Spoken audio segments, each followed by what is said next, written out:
Hi everyone, my name is Tanya. I'm 19 years old and I have a congenital limb anomaly. The diagnosis is a congenital anomaly of the upper limbs and the right lower limb. They said it could be anything, such as my mom getting sick 2 or 3 times during her pregnancy, which could have affected it. At that time, my mom lived in a village in the Kherson region, surrounded by fields that were treated with chemicals. Some speculate that it may have had an effect, but the exact cause is unknown even to those involved. It might be genetic, but it's strange since no one in my family has ever had anything like this.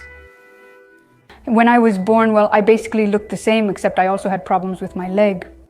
It was shorter than this one, and well, it was, how can I explain, it was twisted and it was shorter itself. The knee was completely different, with no joints or kneecap. The foot was also twisted, turned toward me. Because this bone and this one are fused together, my arm can't straighten, it's always in this position and that's it. My arms, I think, have full sensation. Actually, not just think, they really do. They are fully functional. The muscles are intact without atrophy and functioning normally. Until I was 17, I didn't get around in a wheelchair or with crutches. For me, a wheelchair was always no, anything but that. I got around on a bicycle, I hopped on one leg, I got around on a bicycle, on a regular bicycle. It's hard to believe, but that's how it was. We lived in a village where everyone knew each other, including our school principal. She used to say, "Tanya, when are you going to stop flying around on that bicycle?" I was just racing with the boys. I was always aware of my surroundings. I always knew I was different from everyone else, but I never really thought about it. I didn't worry about it. Maybe even back then, at 5 years old, I already kind of understood that. Well, the first question is, what happened to you? Why are you like this? Well, that's a normal question. Kids, of course, are going to ask that. It's logical. Maybe it's because I was so outgoing. Most likely that's the reason.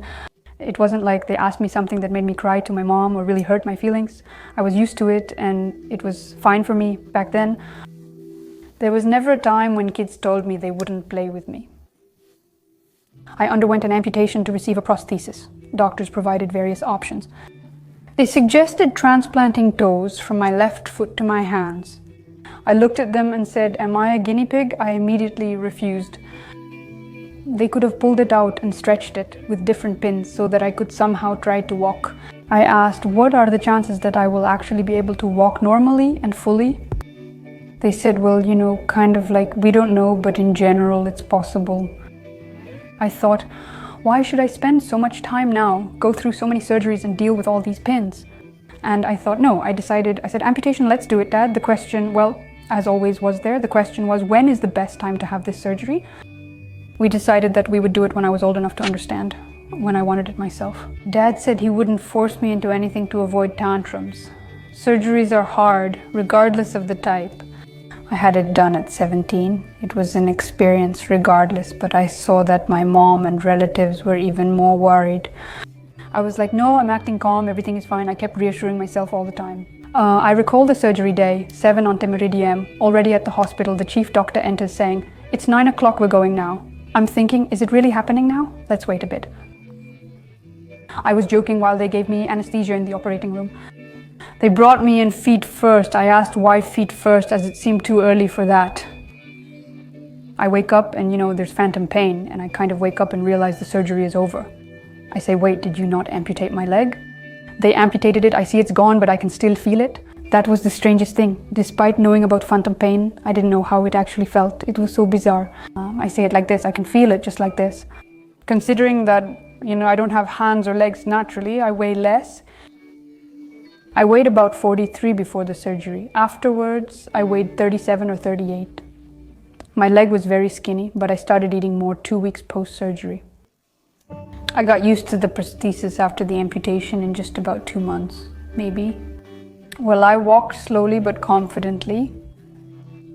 I recall not wanting to wear the prosthesis at all during the first month.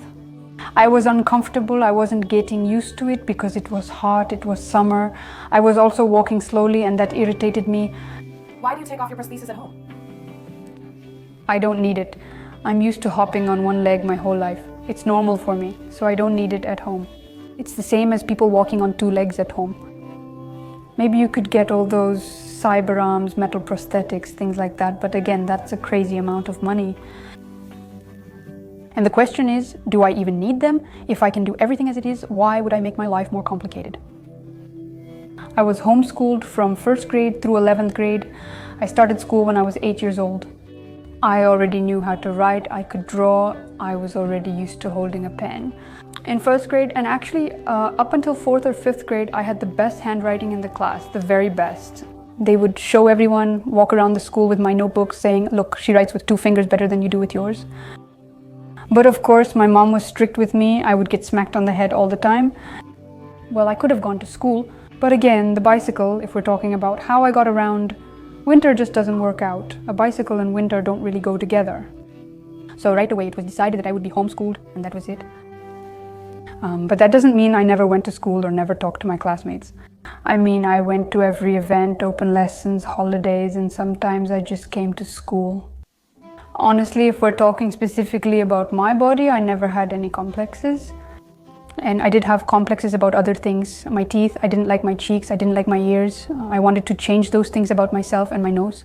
Those were the kinds of complexes I had. When it comes to my body, I never had any complexes at all, because I understood that it was unchangeable. Unfortunately, there was no way out. I didn't want to worry about that. I didn't really even think about it much. This family shaped me into an open person, free of complexes. Because basically we are born and spend all our time with our family. They would always tell me, go hang out with that person, go meet that person. They took me to various circuses and clubs, so I was everywhere. Like, it's always obvious where something happened, like scars or birthmarks. And people always ask, what happened to you? Was it some kind of accident? I say, no, it's congenital, but it's visible. Like how? It's actually obvious. A machinist. Somewhere it got cut off by a saw or something. Squidward crabby. If we're talking about which reaction from people I like more, once, while walking with a friend, we encountered a little boy who was around 3 or 4 years old. Dad, I want that too. I said, you know, I'm a superhero. I said, look, I have an iron leg. And he was like, really? I said, yes, actually. Once, while walking and listening to music with headphones, I noticed an elderly woman passing by. She studied my face intently before glancing at my hands. Her expression immediately changed upon noticing my prosthesis. I was wearing shorts, and I'm not embarrassed about it, I don't care. So she looks at the prosthesis, starts crossing herself 3 times, and I'm just walking and laughing to myself. How do you eat? How do you write? How do you go to the bathroom? How do you cut your nails? How do you braid your hair? I handle all aspects of my life and household independently, taking care of every daily task on my own. Well, I think if I couldn't do something, my parents probably wouldn't have let me go thousands of kilometers away from home. Before that, when I moved to Kyiv, I already had experience living on my own. My dad told me, go ahead if you want to go to Kyiv. We used to live in a village, but we had an apartment right in Zaporizhzhia.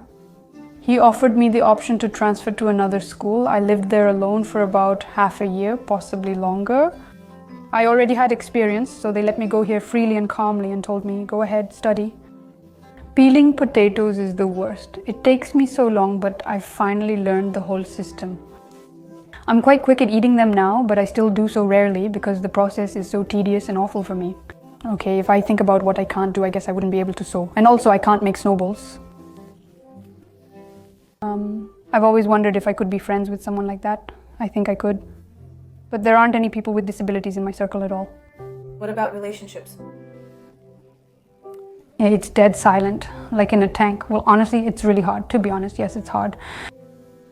I can talk to a lot of people, but again, it just doesn't work out. The further it goes, the harder it is to become friends like that. Well, of course, the main reason I think is that I'm such a beautiful lady. Okay, I'm joking. But I think the fact that I have a disability is the main reason why my personal life isn't working out. Does that scare me? I'm not too upset about it. If I become a successful businesswoman in the future, I won't need these relationships anyway. So, well, that's just how it is. In fact, a guy will accept you. Yes, there were times when I met guys on social media, but I didn't talk about it.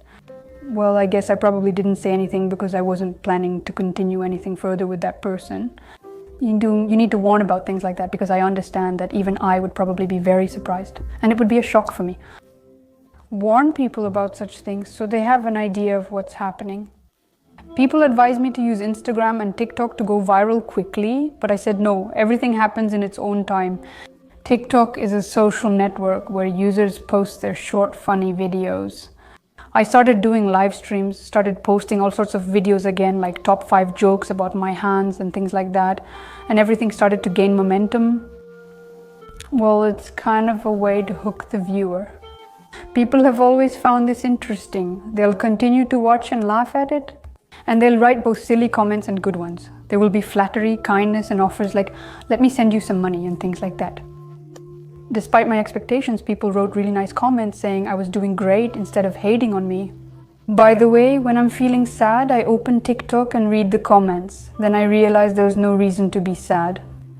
The comments that annoy me most are when people write, "It's because my mom drank. Seriously, what's wrong with them?" It's terrible. These are people. Don't write things like that.